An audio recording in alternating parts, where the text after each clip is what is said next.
It's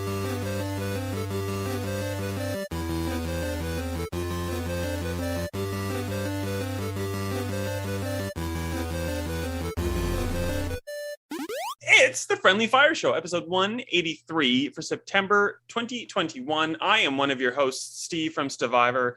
Joining me, as always, is Ben from Stevivor. Good to be here, Steve. And we have a special guest, our intern, but not for very much longer. And we're sad to see her go, but we're always going to see her come back. It's Eleni. Hello. Hello. Happy to be here, guys. And yeah, celebrating the end of my internship. And you've done a very, very, very good job. And before we even go any further, you've done an amazing little brief history on Australian games funding and on how different developers are tapping into what's there and what's to come. And it's awesome and well done. And everyone should read it if they haven't. And we can talk about it later. We will. We'll finish off talking about it later. I keep talking, as is normal. Well, I'm just going to let you keep going. Yeah. Someone save me. Okay. Nah. What else have you been playing, Eleni? I believe you previewed House of Ashes, which is part of the Dark Pictures anthology.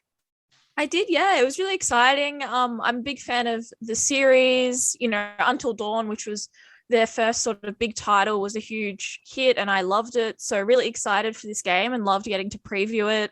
I know I have spoken with Steve, but I was particularly excited because I am of the High School Musical generation. I did grow up on those films, and it was a bit of a worlds colliding moment, playing through the game as Ashley Tisdale. It was very bizarre seeing Sharpay Evans in that kind of environment. Definitely a bit out of character, but I was loving it. It's definitely going to be an awesome game. Really tense. The atmosphere definitely has you sort of at the edge of your seat. So really looking forward to when the game comes out and getting to smash it out in its entirety for sure. How much of it did you get to play? I played through about an hour of gameplay, which was really exciting. That perfect balance of getting a real good taste of the game, but not ruining it for me. So definitely when it comes out next month, be really excited to get through it all. But the thing about what I did play was there wasn't a lot of Ashley Tisdale. So I feel like that's all I'm going to be talking about. But I am expecting more of her in the full game. So if the devs are listening to me, I'll be a bit upset if I don't see more of Sharpay. See, I wanted to ask more immediately about Ashley Tisdale, and you might not be able to answer based on what you've just said, but Supermassive's done a really good job of tying in famous people into their game. So Until Dawn had Hayden Panettiere, and I think the dude from Mr. Robot, I can't remember his name. Yes. Rami Malek, something like that. Yep. Yeah. They had the dude from that Jennifer Aniston weird RV movie. God, Will Poultier. That guy's not a celebrity. He is. You look at him, He's a Maze Runner. It's like when you see me in AO Tennis, you're like, oh, that's world famous journalist Steve Wright. Oh, he looks so video gamed. Exactly the same. So was Ashley Hayden Panettiere is pretty oh God, I'm gonna say fierce. I'm gonna say fierce and just own it. She was in Heroes, and then she was in Until Dawn, and she was kind of save the cheerleader, save the world, amazing superhero. And then in Until Dawn, she was kind of helpless female, horror movie trope. Is the same? Do you know if the same is kind of true of Ashley Tisdale at this point, or is it too early to tell? Is my question. Well, I do just want to say, did we play the same Until Dawn? Because Hayden is the main savior of that game. I don't know what version you were playing, but it's she is the savior of that game. I just remember walking around the house being really scared as her. Ashley Tisdale, I feel like. No, I'm probably wrong. Go ahead. Well, it's called character development, Steve. It's character development. She starts off scared and then she's the hero. That's the journey we go on with her. And I feel like it'll be similar with Ashley Tisdale. I think that the preview that I got, they probably left her out because it does seem like she'll have a bigger role to play in the whole game. Good. But, we stand female characters that have character development. It's very rare we get them, Steve. So I take what I can get. And I'm hopeful Ashley Tisdale will follow through. We were talking about True Colors, you and I, Eleni, earlier on, and we had a very different. I'm horrible to my video game controlled characters apparently, because you had a very different experience with Alex as opposed to me. But we'll get to that in a second. I think you play video games better than I do. Is the message that I'm taking from this? I definitely I just need to hang my head in shame. Probably. Absolutely. Do you guys remember Until Dawn? Like, you could play it differently, right? You could have totally different experiences. You could kill like everyone before you got to the end. So maybe you just killed her off at the start, Steve, or early on. Kill her? I guess you can kill everybody. You can kill everyone. You can make it to the end like with no one survives, right? Isn't there a trophy for that? Yeah, you can. What an achievement, or what a trophy. Yeah, that's it. Didn't do that. What have you been playing? You've been playing Call of Duty Vanguard in a small preview, I suppose. What have you been doing? So there's 3 betas that are available. One's already done. 2 are coming. So if you listen to this the day it comes out, you can jump into the open PlayStation beta, I think. And it's the same weekend as the pre-order beta for Xbox and PC. And then the weekend after is the open beta for everybody. So you will eventually get a chance to play Vanguard if you want. And what you'll play is what I got to play early, basically. It's the tactical gameplay rule set, I suppose, on all the different modes. And I played Domination. You'd think I would have remembered what I played. Champion Hill, like Team Deathmatch, a whole bunch of things. And it's weird. Like it's a WW2 Call of Duty. It's super quick, like immediate, like time to kill. Like you just spawn and like someone just happens to have spawned beside you and turns, to the right before you turn to the left and you just die. There's a lot of level destruction, but not. It's similar to Battlefield in that like you can break walls and things explode and like you can see debris everywhere, but it's not as like level changing as Battlefield. It's more just like there's mess on the ground kind of thing, and it's like slightly faster to get from point A to point B if you're playing the multiplayer modes. It's really good. If you like Call of Duty, it scratches that itch, but I guess it will depend if you like the modern warfare kind of style or like the World War II kind of style. My favorite mode was called something. What was my favorite mode called? It was like a control. It wasn't like a static control the point mode. It was a mode where the control point just moves around the map. Hard point. So you're all. It's not hard point. What was it called? Sounds memorable, Steve. It's called Control. There we go. Oh, Control. Patrol. Patrol. They keep renaming the same mode. Basically, it's all the same. It's hard point, but the hard point moves. So the literally just moves around the map. So you either have to become, and it like the meta is going to change quite a bit. You either have to just like bum rush the point to take control of it, and then try to stay in this like circle as it moves around the map. But of course, like everyone on the map can see where that point is, so they're just going straight to it. And if you're kind of like sitting, crouching, trying to keep control, and also trying to cover all your angles, you're going to die really quickly. So that was the first time we played. Everybody kind of just rushed it. It was just like everyone died. Everyone was like just falling over themselves to get to the point. And then you realize that maybe like half of your team goes to the point, half of the team flanks and tries to get positions to like take out the people that are sitting in the control point. It's fun, but I'm not sure.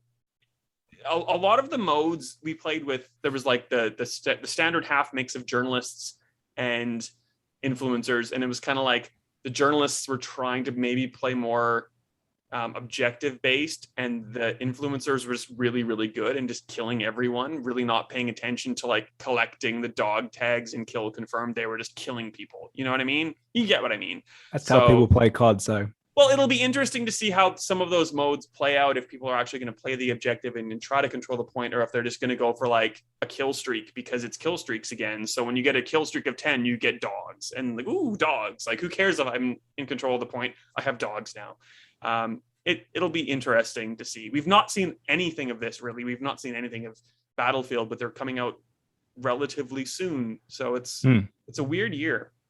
That is a strange thing. Normally we would have had so much media coverage that you'd know everything about it. So not that you can ever really go in totally fresh to COD because it's been around for so long, but this one is a little more quieter. And that destruction element like hasn't really been there in the past. So I'm keen to play it, but we'll put a pin in that until I've played it and you played it, and then we can kind of discuss it a bit more. I feel like the destruction stuff will come more into play with like campaign. It will. It's like more like controlled and like linear and scripted. It will be slower than Modern Warfare on the and Cold War on the basis that it's World War II. So that's pretty much what we're getting, and I'm into that because Battlefield looks like it's so fast this year that 2 different games is only a good thing, I think. Now, in terms of new games, I want you both to sell me on Life is Strange True Colors because I have liked all the other 3 games, really, if you include Tell Me Why. Really good, and yet I haven't really seen much of this one, and I don't know if I really want to play it. I think I've had too much of it. Is that possible? Oh, Eleni, go. Convince him. Convince Ben. You can do it. I have faith in you. Well, thank you. I will begin my persuasion efforts. But yeah, I've played all of them. I love the series, and I would actually argue that this is probably the best one they've put up. I think it really sort of hones all of the other great, character moments from the other games. The gameplay is really good. The graphics are fantastic. I definitely think that's a big improvement they've made with this particular game. And I love the Life is Strange series, so I was ready to smash this one out the minute it came out. I think I did pretty well with my playthrough. I know Steve and I have been comparing, and it definitely seems like he cooked it a little bit with his decision making in the game. Big surprise. But I think the I know, what a surprise. Burned every single bridge, basically. Just like real life. It's also like real life. Anyway, continue. But on that note of burning bridges, the element that I really liked was, the way that the game really hones in on the character interactions. I think that's something that people have always liked from the series, and the way that this game really plays on the idea of having empathy is a really beautiful thing, something we don't often see in games. And I think particularly, in these trying times, it's a really nice thing to see. And I think if people do really hone in on the empathetic side of things, they'll have a successful playthrough. No shade here, Steve, at all. But it's a really great story. I definitely think, Ben, you've got to check it out. If you play the other ones, how could you not play this one? Well, that's exactly it. I do want to play it. I was just a little bit fatigued by having so many of them in such. Well, I suppose Life is Strange 1 was out in like 2015, right? So it has been a while. It just feels recent to me. Maybe because I played it like 3 times for the achievements. You can see how far it's like. Obviously, it's Don't Nod and Deck 9. Deck 9 did Before the Storm, which was like the tie-in, and this is so like it's equal parts now. Don't Nod and Deck 9. You can kind of see how far the storytelling has come from Life is Strange to True Colors. I really like Life is Strange, but like the end got like a little bit weird for me. And it was like sometimes you weren't sure what to do. Like this is a far shorter experience. It's kind of condensed, but you can also pad it out as much as you want and explore the town of Haven and make interactions with townsfolk, which I clearly did not do and Eleni did. But I guess the easiest way I think to describe the kind of progression is Life is Strange, you had the powers, and Life is Strange 2, you had a relative with powers, and this, it's not 3, but I'm gonna call it 3. True Colors is you have powers, but they're not as integral to the story as before. So you have to kind of just make it's about your choices and not like the magic tricks you can do, I think. But there are some, you have empathetic, emotion-based powers which play a part, but like it seems like that takes a little bit of a backseat, which is good because it's more about the character of Alex and the characters of this town and everything surrounding it, which is really good. I really liked it. I really enjoyed it.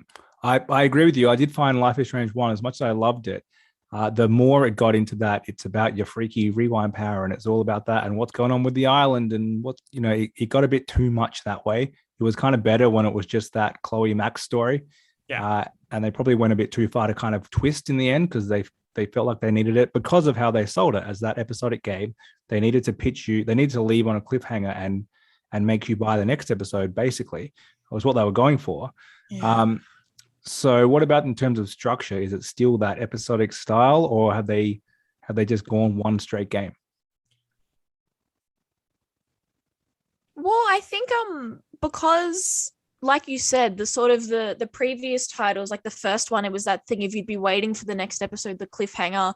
Whereas I think with this game, because it was all just released in one go, it really made it a more fluid, coherent story. I think it wasn't that idea of every episode ending on a cliffhanger and you having to wait to find out. I think it was a more fulfilling story. It definitely obviously still has that episodic feel, and there's, you know, a clear narrative, you know, like a first act, second act, third act, etc. But I definitely think it's a more human story. And I think, like you were saying before, how in the first one it sort of became a bit too supernatural and it really ruined the beauty of the game, which was those character interactions. So I think that this game does a better job, like Steve said, of sort of putting the superhero, superpower elements more in the periphery and then doubling down on those interactions, which are fantastic. I mean, I don't know if Steve partook in any of the conversations. It doesn't sound like he did, but not as well. I don't know if he did.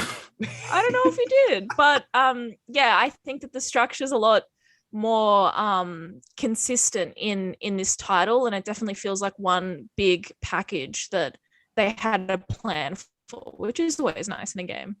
It's that way of like telling, you can tell a story in episodes but release them all at the same time. I don't know if it's like a Netflix series all going out at once or not, but like Alan Wake is a good example in my brain, where like it was very set in its narrative in chapter, and there's like here's what was last time, and here's what, you know, like now you can go into what's next. You could skip that if you wanted to.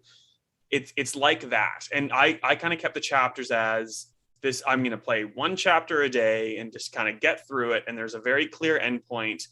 And it's always kind of like hanging on a cliffhanger. So you're like keen to get into the next bit the next time, rather than just like, you know, hitting pause or the Xbox guide button and, you know, suspending it and quick resuming it the next time you want to play. Like it's really defined kind of start and end points, like Tell Me Why, which it doesn't necessarily need, but it benefits from in that way. And it's not really like detrimental in any way that I can think of. So it's like I would have hated if this was out like every couple of weeks. Like I just want to play it, and that was also part of the problem with the original Life is Strange. Like you kind of forgot what was happening by the time you were playing chapter 3 or whatever.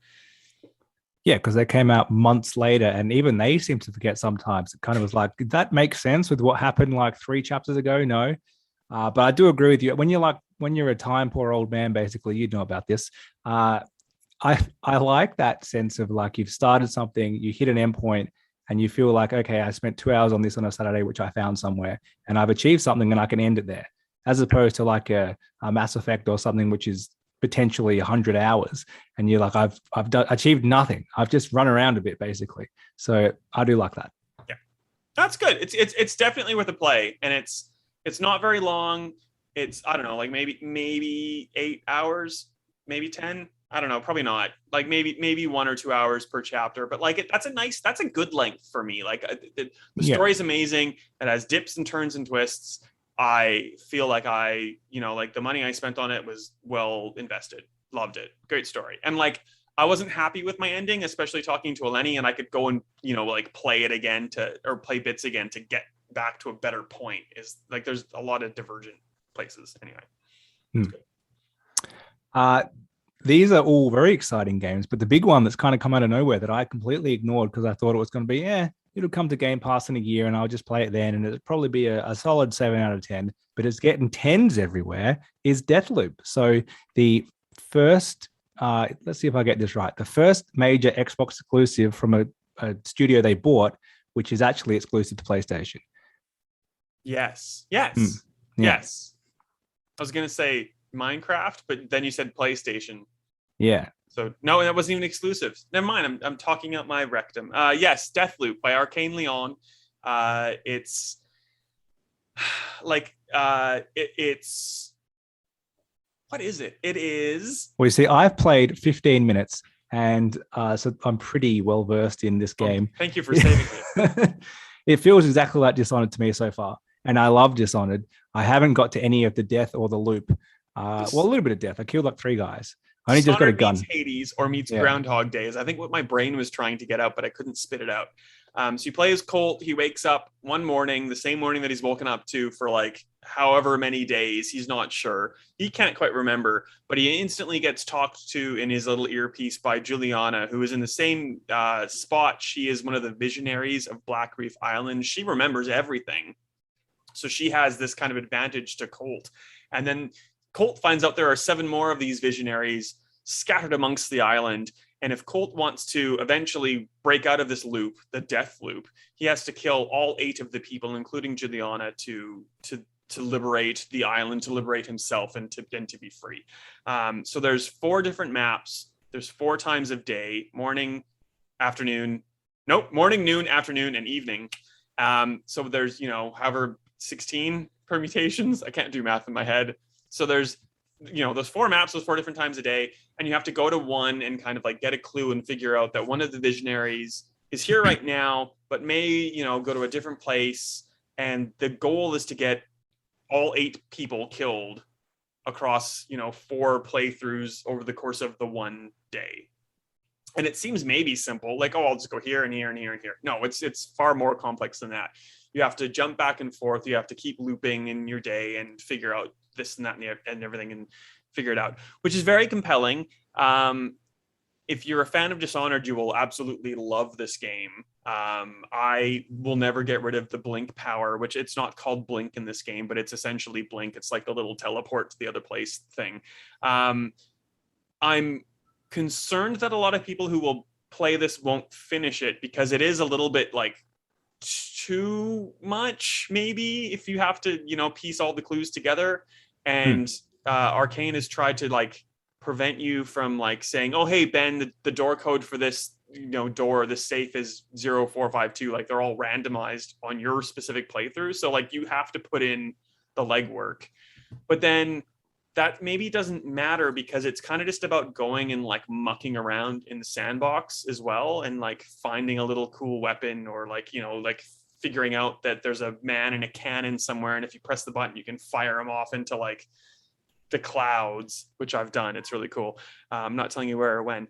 It's really neat in that, but like, I don't know, like there's a lot going on, and it's almost that sense of, I had to put it down because I've had this probably for like a month.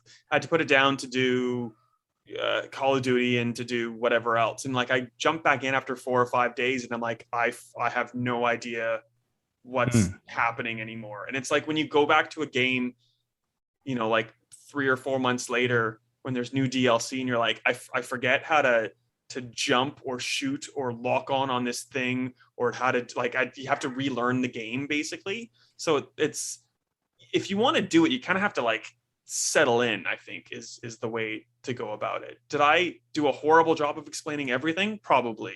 I think I got it. I think it's compelling, and it's getting such high scores and so much acclaim because it's different enough from Dishonored, but it's still very similar and on that path. But there's just nothing really like that. In the same way that, what was that game called? Super Hot got like such kind of rave reviews, but it wasn't that good. It was good, but it was just different more than anything. And there are so many samey games, especially shooters, that to come up with a different idea. To me, this looks very Dishonored meets Hitman from that it's assassination element, which is why I got it in the end. I thought that looks pretty cool. I think knowing that it's coming to Game Pass in a year, it seems like such a long time, but also kind of think I probably won't even get around to it for a year. Like I'll play 10 minutes now and I'll forget about it for ages. So that was on my radar, but probably a good example of review scores actually selling the game, because if it hadn't have got that like constant 9s and 10s everywhere, normally I don't care. Or 8.5s. Yeah, that didn't sell me on it. Normally, I don't care. Having reviewed many a game myself, I know that it's all largely nonsense and whatever you think and personal opinion, and it doesn't actually mean that much necessarily. But to get such high acclaim, it must be doing something right, even if it's not. 10 doesn't mean masterpiece, and we've covered that many a time, but it does mean something that is very engrossing, very compelling, and that is why ultimately I decided to get it. So I'm hoping it grabs me, but I do hear what you're saying about needing to kind of play it all in one go, because I can already see from 15 minutes that if I don't stick with it, I'll just completely lose it. So that's a small concern. It's I'm kind of keen to jump more in when like people who have more time than I do figure out like the little weird secrets that I've stumbled upon and can't figure out myself. And like Job messaged me because like I'm not trying to ruin anything. You go to a place and you find a guy and you kind of get like trapped in a room and you die. And I'm like, oh, so I figured out how to like beat that, but then like I didn't die, but then nothing happened. And like Job's found a thing to progress that a bit. So like there's all these cool little things. I'm like, I don't have time. I'd rather just, like eventually read a guide or something and just be like, okay, A, B, C, D, E. Like I got to D, but I didn't figure out how to get to the next letters. Like, I don't know. It's very good. Like it is compelling. I'm not like a huge Dishonored fan, to be honest. Like I appreciate Dishonored. I like Prey more than Dishonored. And it has, elements of Prey obviously as well, but like it's really good. It's maybe not like exactly my jam. And I absolutely will download it when it comes to Game Pass, when it will in a year, and like go for 1,000 gamer score. And by then, like people have cracked all the codes, and I'll just like completely cheat. But I'll be happy with doing that too. It's great. This is a great example of like this is great for PlayStation people right now. If you want to play it on PC, it's great for PC people right now. If you're like sort of like maybe you're gonna buy it, fine. If you have a PC or a PS5, buy it. Play it, and then if you can wait for a year, it's on Game Pass. Like everybody wins. There's no one loses in this example here. Perfect. Well, you win as a consumer because this is going to be one of the last PS5 exclusives, which is only $80, not 125, because it is Xbox pricing, so it hasn't got the Sony tax on it, which is rare. And it's also there's no PS5 exclusive this holiday, so they're pretty lucky that they accidentally still had this contract of this game, which got delayed into the holiday season nearly, because it was meant to come out like a few months ago, right? Yeah. I'm far more excited for the other PlayStation exclusive coming from Bethesda, from Tango Softworks, which is called Ghostwire Tokyo. I was stalling while I tried to remember what the game was named. The Evil Within people are making a cool like Tokyo ghost story thing, and that's right up my alley. Can't wait for that. Well, that's our mate Shinji, of course, having met him that one time. So we're best friends with him. Best friends, Ben. That's right. That's it from what we've been playing, basically, except for The Artful Escape, which we can briefly touch on. You talked about it a lot 2 episodes ago. Last episode, you had an interview with the creative director. So we've touched on it a lot on this show, but now I've played it. Not sure if you played it, Eleni. It's on Game Pass, so it's very accessible. It's weird. So the 2 games I've been playing recently, Psychonauts 2 and The Artful Escape. So like just a double dose of weird, both on Game Pass. Oh, but you're not locked down. You don't appreciate weird games right now, Ben. Ugh. No, I do. That's why I finished one of them. I haven't finished this game yet. It's only like 3 hours by what I gather, but I'm like 2/3 of the way of the dots along. So I think I'm getting there. Good. Yeah, I don't know how you describe this game. It's kind of like a walking simulator if it was a side scroller and it had some Guitar Hero in it with like a weird, funky story. But like a nice Guitar Hero where you don't really feel. You just like very light Guitar Hero. Good. But enough that if I were to hand the controller to someone who didn't really play games, they could do the walking part, but probably not the Guitar Hero bit, because it's like a subtle, you need to follow this creature's face. Yeah. You just have to look. So like these, the 2 trigger or shoulder buttons, and then Y and A and B, or X and B, sorry, are the notes. And like, even because it's just like a weird configuration of you never would hit those buttons at the same time. It does take your brain a bit to get to it. Anyway, continue. Yeah, this is probably the first game in about 15 years I've had to look at the controller just because I thought, and there's no buttons or anything on screen. It's just positional. And I've still had to think, what would that dot on the screen correlate to on the controller? Because it just, why would you ever press like R and right bumper LB and X and something? Like, that's dumb. You got to like do the claw. But it doesn't matter if you don't get it the first time. You can just do it again. There's like the fail states are 0. It's like, it's so uplifting. It's about the journey, Ben. It's not about it's very much like journey you did to get there. Well, you are doing amazing things. Don't get me wrong, but it's more about like the journey. Very relaxing, worth checking out on Game Pass. I would say the first 15-20 minutes don't really sell what it is, because you don't actually play anything for like maybe an hour.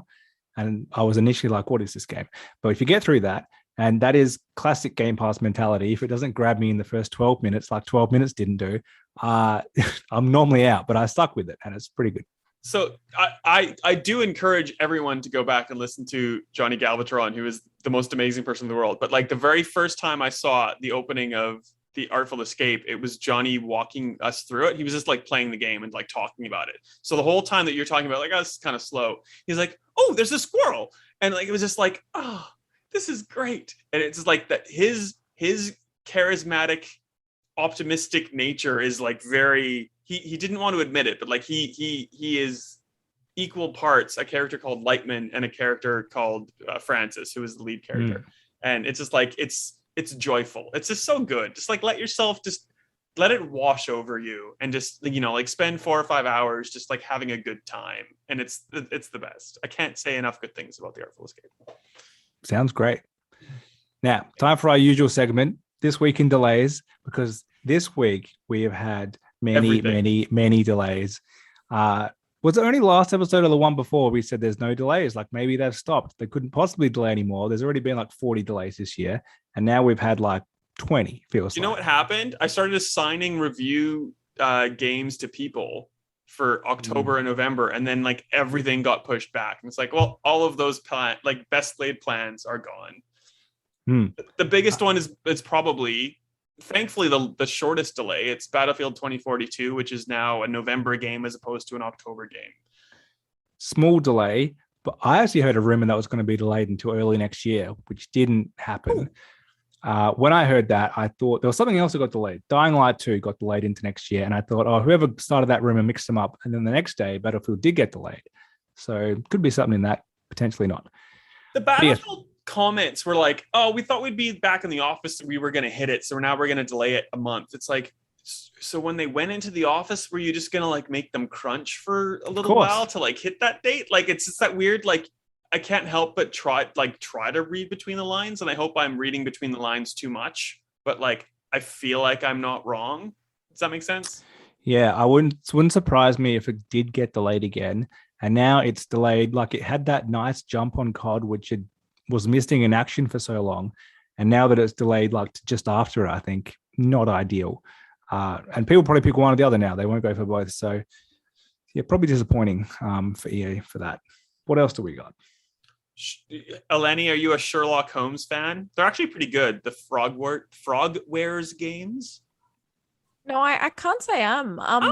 One delay that I think is just honestly like the most heartbreaking thing ever is, of course, GTA 5. I mean, aren't we all just waiting for that game to get re-released? Yep. I don't know about you guys. Like, I don't know if I've picked it up the last 15 times. I am enjoying, like, you know, in light of that news, people really showing their fatigue. I think like GTA 5 and Skyrim, I'm constantly like every month I'm just waiting for another edition to be released. So I had a bit of a chuckle at that one, but in terms of like actually being upset, I'm spewing about Dying Light 2. I loved the first game. I'm a big zombie fan. So definitely sad that I won't be able to pick it up. You know, I was looking forward to smashing it out after I finish uni, but alas, I'll wait a couple months, but, you know, hopefully that means it'll be a more polished game. So I know that you like Alex Chen from True Colors, and clearly now you want to pick up a guitar and learn how to be a guitar playing folk music queen. Do you know how to play guitar to start? Question. This is an outrageous segue. I know. Let me have this.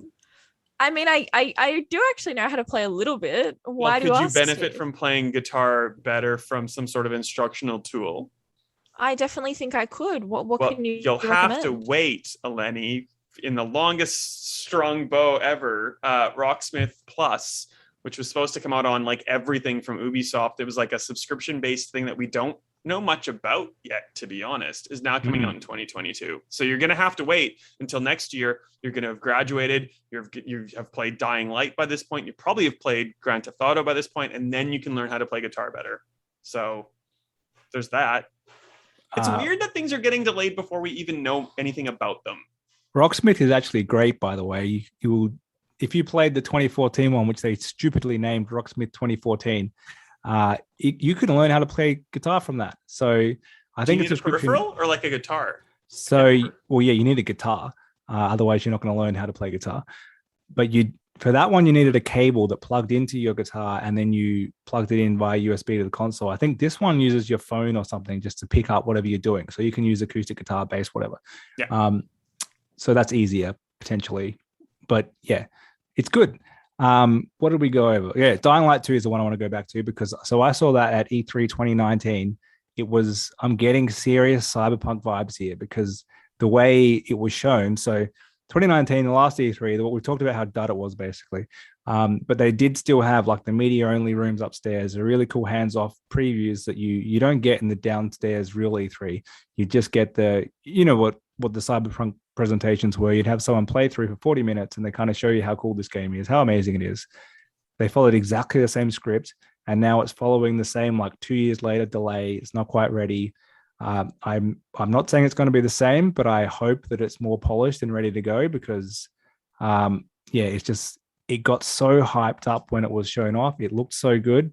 We saw someone playing it like it wasn't a video, but it was very scripted demo. You know, those ones where you can do all these different things, but we're definitely going to go this way. And you just know it's because the other way is not done and it will crash. So, yeah. Badly scripted in the way that they were playing, or like also badly scripted in like the Ubisoft way of like, oh, hey, Ben, I'm about to jump on this box and it's going to be so much fun. Don't you agree? Not badly scripted that way. It was good. It was the game itself was well scripted. They were just very like, look at all these things we could do, but we're definitely doing this. Well, you gave it a best of E3 2019. I thought I previewed it. I think I'm thinking of, I always get this and another game mixed up. And I can't even remember what game I'm thinking of, to be honest. Did you see it at Gamescom maybe? Which year you got Gamescom? No, there was like, maybe I thought I saw it in E3. Maybe it would have been 2018 then. I can't remember. It doesn't matter. What's the other zombie game that's like a sequel? Dying Light. Anyway, it'll come to me maybe. I'll talk about it later. Continue on. Sorry.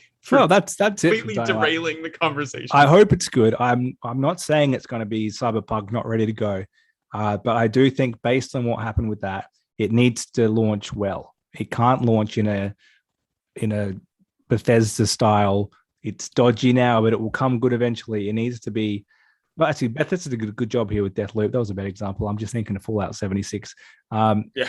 But yeah, I'm not convinced this game is going to come out. It's been like so many years in the making, and it's like, oh yeah, like randomly, it's ready. It's real, guys, and like I don't control the ads that are on Stevivor, but like there's been a lot of Dying Light 2 ads when I'm like looking at a post or something. I'm like, oh okay, they're really pushing this hard. Like it's come out of nowhere, and like we haven't seen anything of it.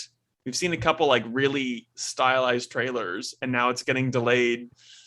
Like, I'm not convinced it's going to come out in February, if I'm being honest. No, I think it will get delayed again. And that Q1 next year is absolutely jam-packed now. It's ridiculous. For the last 18 months, we've had basically no games. Well, very few. Most of what we've gotten are remasters, ports, remakes, and the odd game that was delayed previously, so it was finally ready. Like, there hasn't been a lot which was intended to launch in the last 18 months that has done. And now everything's coming out between like January to April 2022, apparently. So including GTA 5, which is going to kill them all. How can a game which came out 8 years ago be delayed? It doesn't matter. Let's move along.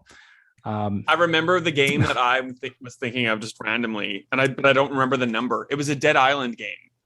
Because that is also like a game with zombies that has been announced ages ago. Yeah, it was Dead Island 2. That's why. Dead Island 2 and Dying Light 2. Same kind of idea. Sorry, back on track. Well, I was really proud that I remember the game I was talking about. Yeah. The only other one is the Top Gun DLC for Flight Simulator. That's not a surprise. That actually makes sense because the movie's been delayed because no movies are being released either, as it turns out. So perfect sense. Just randomly and stupidly. And it makes kind of sense for Australia. Dune, that giant movie that's coming out, will hit Europe in September. It'll hit most other countries in October, including like Canada and the US and the UK. And then Australia can wait till December to have not pirated it and watched it at home by that point. And even bigger movies doing that as well. Yeah. So No Time to Die has been delayed by like 2 years. It's coming out in the UK and Europe in September, in the US in October, and Australia in mid-November because of our lockdown here. So everyone will just pirate it, which is why they haven't released it yet, because they're worried about everyone pirating it. Idiots. True. Anyway, do we want to talk about some of the games coming out in Q1, or are we talking about games that were recently announced to come out most likely in Q1 anyway? Let's do that.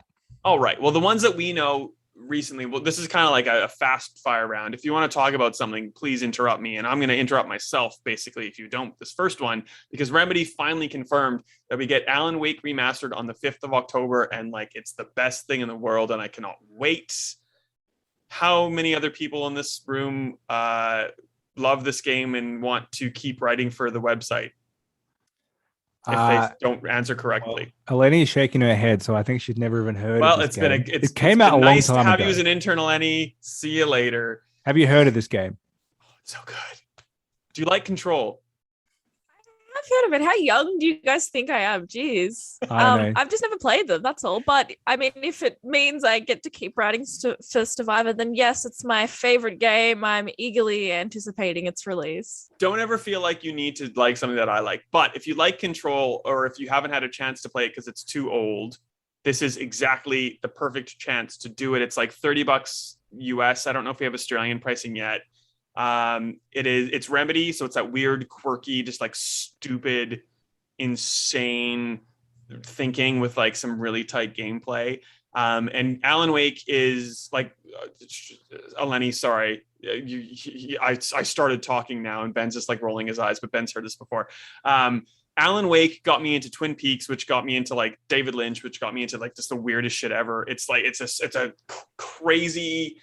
If you've ever looked at a post by Sam Lake, the creative director of Remedy, and just thought he is insane, I love him. Also the face of Max Payne. This will just kind of it's an earworm into your brain to just get you doing going into crazy places. It's super great. It's about a writer who can manifest the things he writes about, and creativity, and the darkness that plagues writers, and it's very, very good. Ben, I'll shut up and you can say whatever you think about Alan Wake. Yeah, it's very good. I'm excited to replay it. I would love it to be in Game Pass, but it won't be. No. I think it's relatively cheap though, which is a smart move. They haven't gone here's the same game, GTA 5 for lack of better example, that's almost definitely going to be full price yet again. Yeah, that's the right move. Watching it, it did look, when they release the remaster and it looks exactly how you remember it. So I kind of feel like when I watched that trailer, that's what the game looked like. Now, it definitely didn't. It's just in my mind, that is how it always looked.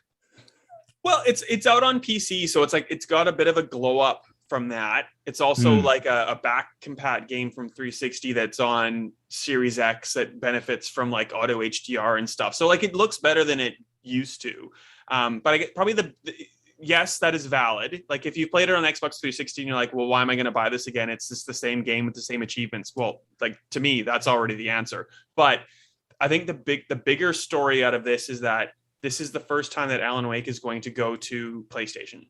And hopefully people who don't have an Xbox, who are on PlayStation, who've played Control, are going to pick this up and just fall in love with it like I have, and demand a sequel from Remedy. And this is kind of Remedy's push, if not kind of the lead up. And hopefully it's already in progress with Epic Games for a sequel to Alan Wake that's coming out in a year or two. And that's it. That's my entire hopes and dreams are right there. I think you're pretty likely there. They're testing the water here with a relatively easy, low risk release. And if it sells really well, sequel happens. If it doesn't, sequel doesn't happen. I think it's probably as simple as that. I would hope that the sequel's already happening and it's just a way it's the whole Remedy connected universe. You need it. It's a part of it now. Hopefully. We'll see. Now, I think we roll into the Sony showcase because we haven't talked about that yet, even though it was a little while ago. And one of the main things we got there was a release date for Gran Turismo 7, which is the 4th of March. Definitely will not happen because Gran Turismo does not release on its release date ever. But right now it's Q1 2022. With all the other games. Probably the biggest thing is, so as of yesterday, you cannot buy Forza Motorsport 7 on Xbox because it got delisted. And that means you can't buy any Forza Motorsport, which means for the first time in a whole generation, because there was no real Gran Turismo last gen, Gran Turismo 6 was on PS3.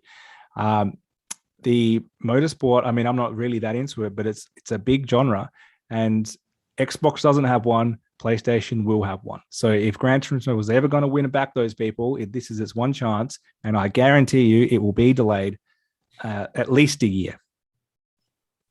Are you more? Are you a racing person at all, Eleni? Are you a Forza Motorsport or a Forza Horizon, as an example, or a Gran Turismo? I mean, I was a Need for Speed Underground girl back on like the PlayStation 2. That's about the extent of my motorsport game loving.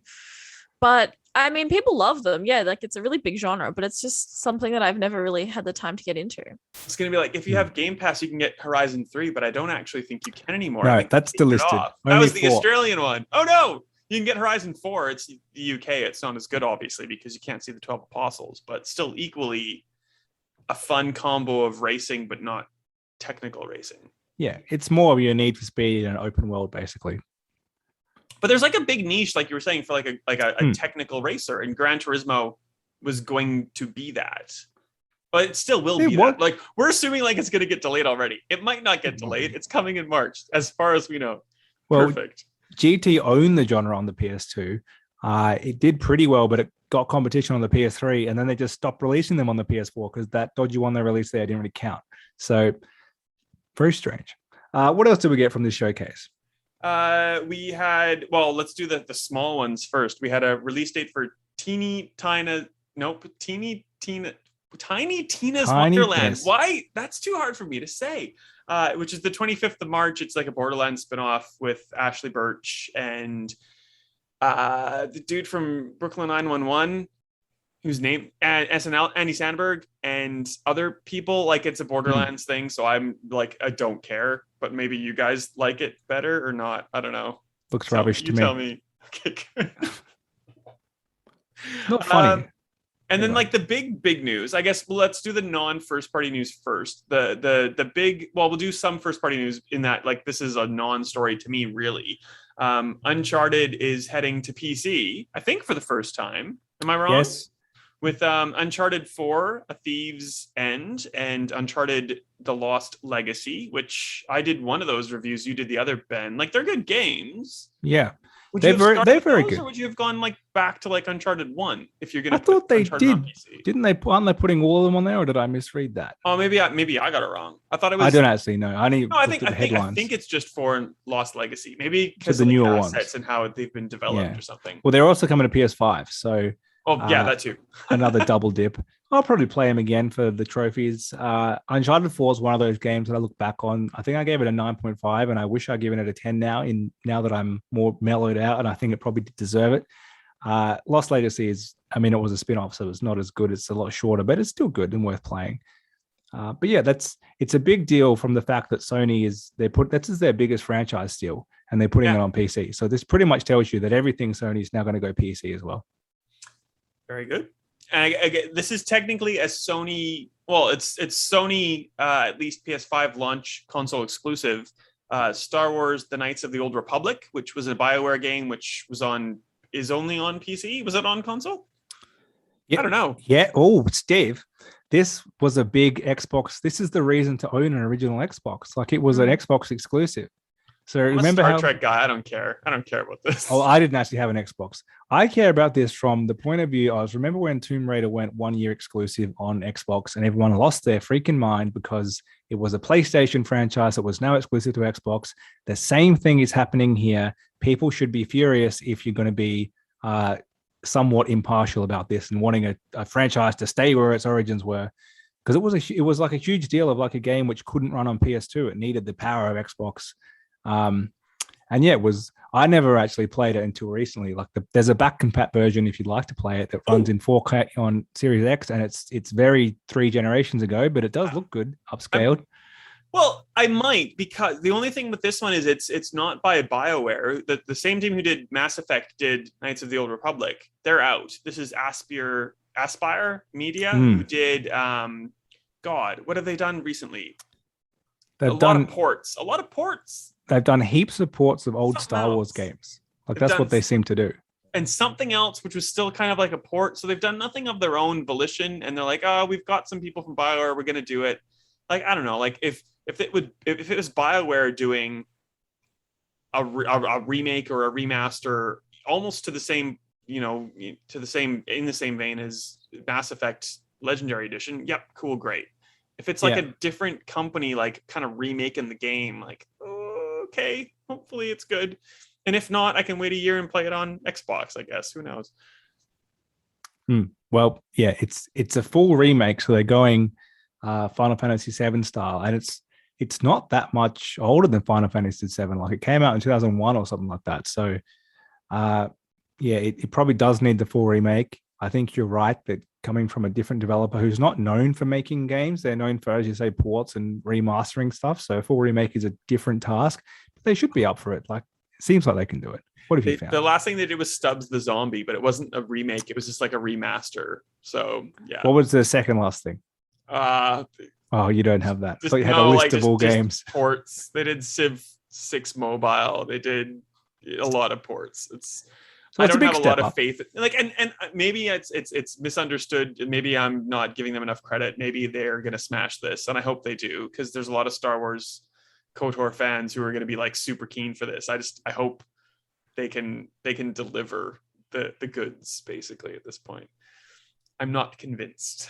Okay. It was a turn-based game. I know that much. Do you think it's going to go like the Final Fantasy VII remake route of like action, real-time action instead of turn-based stuff? It would have to. Probably, but I'm not sure. Like, to be honest, as much as I'm aware of it, I haven't played a lot of it, so not sure. What do we want to cover next? Actually, before we get into anything else, never mind. I don't care. I'm reading the screen and I'm clearly not getting my notes right. Don't worry about it. Eleni, how much of a Marvel fan are you? Oh, I am such a big Marvel fan, Steve, and this is just such a time to be alive, particularly as like a Spider-Man fan. I think it's just like, there's something going on right now, and it's a very exciting time. So you're very keen on Insomniac's, well, one of two Insomniac's latest announcements, I would imagine, Spider-Man 2, coming in 2023.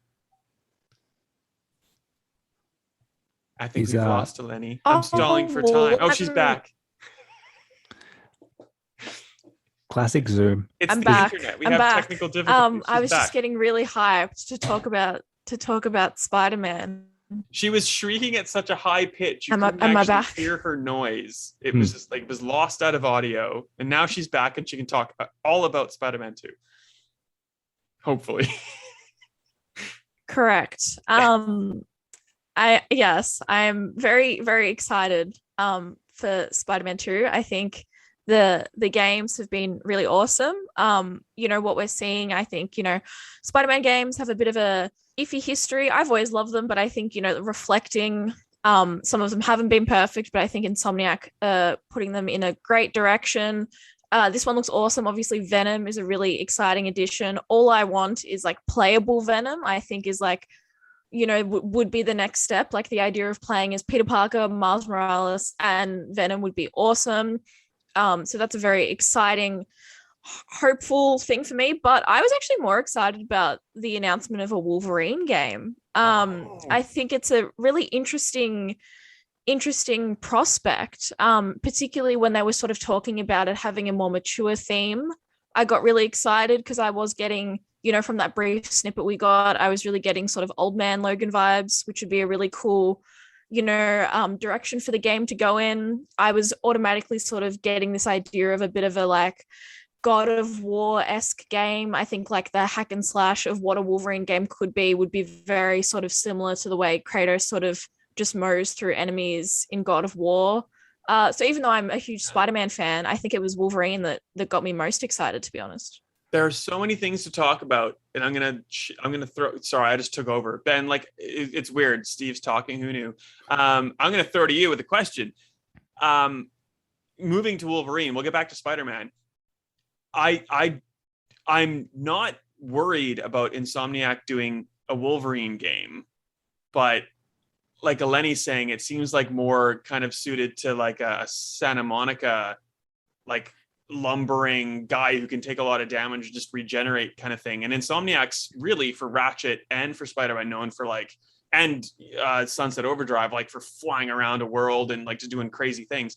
Like, how do you imagine their Wolverine game? Is it going to be unlike an Insomniac game that we've seen, or are they going to do something that is more related to what we've grown accustomed to?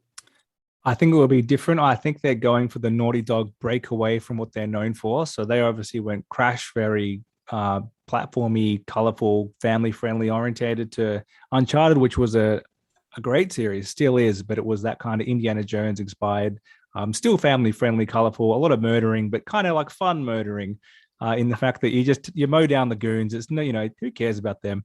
To like very dark Last of Us. Like, so they went on a real progression. And I think Insomniac, you could make a case now to say that they've taken over from Naughty Dog as Sony's flagship developer. Like, they've just knocked it out of the park with Ratchet and Clank and now 2 or 1.5 Spider-Man games. I suppose Spider-Man 2 is a real second game. And now they're following it up with a great sequel to that and another licensed game, which normally you would say a developer like that going for 2 licensed games, which are traditionally not great, is risky. But the fact they've done so well with Spider-Man, I think you have to assume they know what they're doing. Of all things, why would you pick Wolverine if you didn't think you had a great idea of how you could use what you do well and turn that into a great game? So I think they would have had a great concept for Sony to say, yeah, let's do it. Let's get that license. I don't know what they have to pay to have it. But I imagine it would have been easier for them to say, just focus on Spider-Man for now, because like, how many developers do they have to run these games side by side? They're both like big AAA games. Well, that's the one thing. If Spider-Man 2 is coming in 2023, I can't imagine Wolverine's coming. I don't think it's coming in the same year. I think it's maybe like in 2024. It was like a still. They barely started that, which is fine. Like, I'd rather take all the time you need, make a good game. But like you're saying, I don't think they have enough people that we know of to split and to be working on 2 games like at full tilt. So, and I'd rather they finish Spider-Man 2 and then transition to Wolverine. I hope they have a good idea with it. And on the Wolverine thing, that's not in Marvel's. That's not a focus of Marvel right now. Like, it's not. It is an MCU thing now because they own Wolverine again, because Disney bought Fox, but like the X-Men were out of the picture, like the Fantastic Four was out of the picture because Marvel was focusing on the licenses they had. So I, like you were saying, I'm kind of hoping Insomniac said we have this really, really good idea for Wolverine. I know, like, he's not in the movies right now, he's not in a TV show, like he's not in What If, he's not in Shang-Chi, he's not in anything, but like we have a really good idea for Wolverine, who's still obviously very popular, but like he's not at the forefront of like the Marvel zeitgeist. So like that gives me a lot of hope. Have you guys played X-Men Origins Wolverine from Raven Software? I think it was a 360 game. Super good. It was all about like regenerative powers and stuff. It was really, really, really good. So I hope we get more into that. Also, God, I'll shut up in a minute, I promise. I really like that Marvel is doing this Marvel thing now. Like, they just used to like give Activision and Sega, depending on the time period, like, here's all of our things, just like make a crappy tie-in. Bleh. And now they're like, Firaxis, make a XCOM like inspired tactical game. Insomniac, do Spider-Man. Okay, that was really good. Do Wolverine. What else? Guardians. You can take that, Square. Avengers, it didn't do, good points for trying. I like that they're just like throwing licenses to different people, not because they're getting money from it, but because I hope they think that they're sending the right property to the right developer to make the right game. Yeah, I think that's what they're doing. And you make a good point. I think it's not coming 23. I don't think 4, I think 5 or 26 even. It's got PS6 written all over it to me. And for them to announce it this early, I think they're pretty confident. It is very Sony to announce this early, but when they do announce so far in advance, and they're renowned for announcing games 5 years out, but they always pretty much deliver. There haven't been too many which then flop. So I think they'd be pretty confident they're on the right path. But yeah, you're right. It's the fact that they've handpicked studios, from what we can tell, in the same way that kind of IO Interactive similarly being plucked to make a Bond game, which has totally failed as a license for the past 10 years, and they just seem like the perfect developer. So yeah, if we get more of that, I think there's a way for these licensed games to come back and do really well, not necessarily based on a movie. Like you don't need to have Shrek 2 is coming out. Here's a Shrek 2 game. That was the THQ model, and they are sadly no longer with us. Correct. Eleni, you mentioned Sony Santa Monica and their hit franchise God of War. I don't know if you knew, but their sequel to God of War is called God of War Ragnarok. That was kind of the news. Like they did a whole bunch of casting, I suppose. But like, did you not think it was called God of War Ragnarok a year ago when they put up the title card that said Ragnarok? Like I don't quite get the hype for this, but that's the name of the game. We don't have it released it yet, but it's coming out. Yeah. When's it coming out? Who knows? It looks really good though. I'm super excited for it. Like the whole like setup at the end of the first God of War, I'm ready for whatever this is. Yeah. Eleni, well, too super excited. Hopeful that you'll have a PS5 by the time this comes out. We've lost Eleni again. I keep throwing to Eleni when we don't have her. It's just the way this No, the internet goes. I think I'm back. I'm back. There you go. And I will just say, I love God of War. I was a bit surprised about like the showcase because it obviously like we got some new details and stuff, but it kind of made out like they hadn't announced the game was being released, which kind of confused me and then had me questioning like, had I just created this sequel to God of War that they hadn't discussed yet? So that's what I found a bit bizarre about it all. But it looks awesome. The character designs are really cool. I know that's been something that's been a bit contentious with people, but I think everything looks fantastic. I have no doubt this will be a great sequel. I'm very hyped. It's weird that everyone likes the fat Thor when it's Chris Hemsworth, and they like the like ripped abs Thor when it's Chris Hemsworth, but it's when it's a fat Thor that's not Chris Hemsworth that's suddenly a problem. But like I would picture Thor as what God of War has. I'm completely fine with it. And like have people lose their minds over like a fat ginger Thor is just like mind-blowing to me. But anyway. It's the internet. It's the internet. Yeah, that's true. The last thing I wanted to really quickly talk about, we sort of alluded to it before, Ben, is that, and Eleni, is so Horizon Zero Dawn was sort of a launch game. It got, or not Zero Dawn, Forbidden West was a PS5 launch game. It got delayed. It wasn't really a launch game to begin with anyway. It was PS4, PS5 from the get-go. There was a post on the PlayStation blog saying any PS5 launch game was going to be a free upgrade from 4 to 5, especially because it was hard to get a PS5, which it still is very hard to get a PS5 if you wanted to. Now that Forbidden West is due in February, I believe, Sony came out and said, oh, it's a $10 upgrade. And people lost their minds. And before we get into the other news, I think people were justified in losing their minds. Thoughts?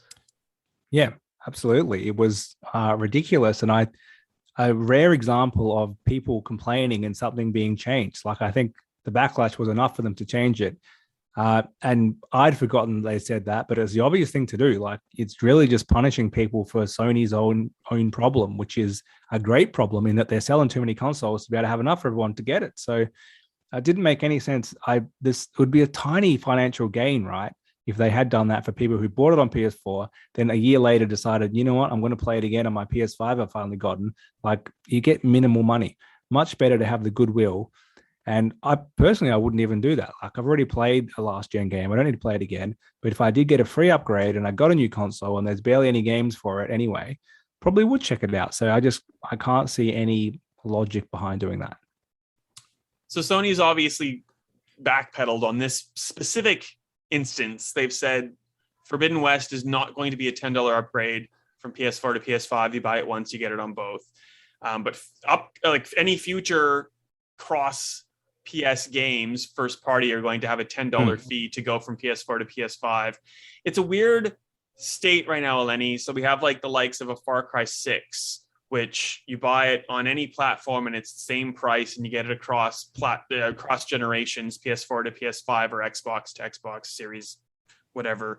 Microsoft has Smart Delivery, which, you know, you pay one price and get it across whatever it is available on that's in the ecosystem. do you think Sony's going to be able to get away with this? Do you think the likes of 2K or EA are going to get away with this? Or are we going to see like enough consumer outrage that, you know, like the likes of an Ubisoft with Far Cry are just going to bend to our will and just say, you know, like buy the game once and play it on whatever you have?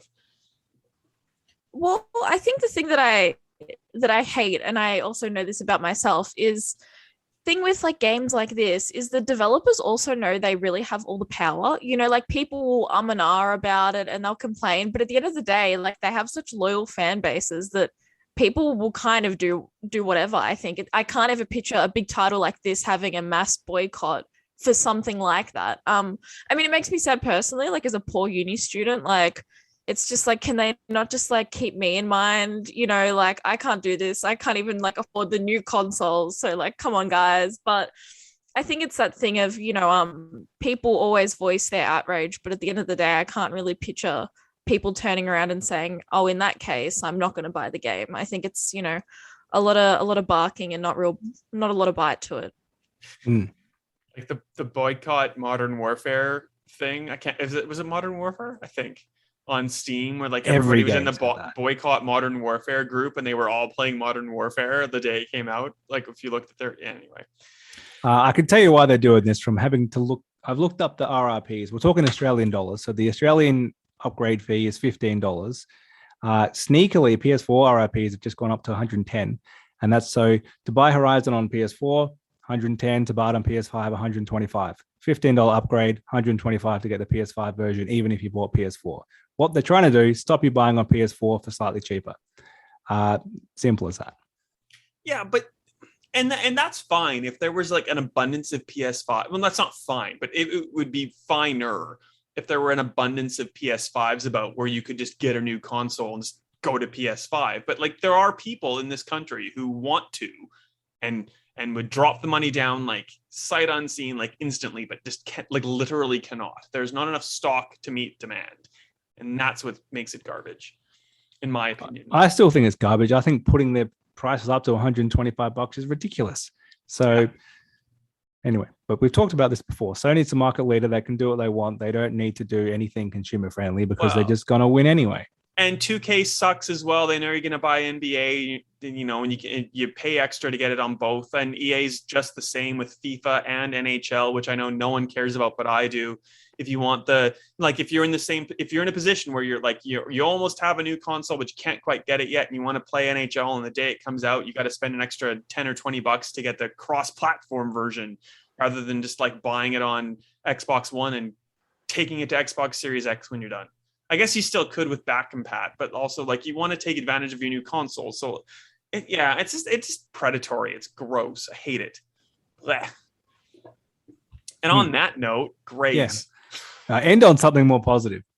Well, Eleni, I know you're on the spot, and your internet's good, so we're good. Don't tell us everything about your article, but give us like a little taste of the funding article that we've just put up on Stevivor.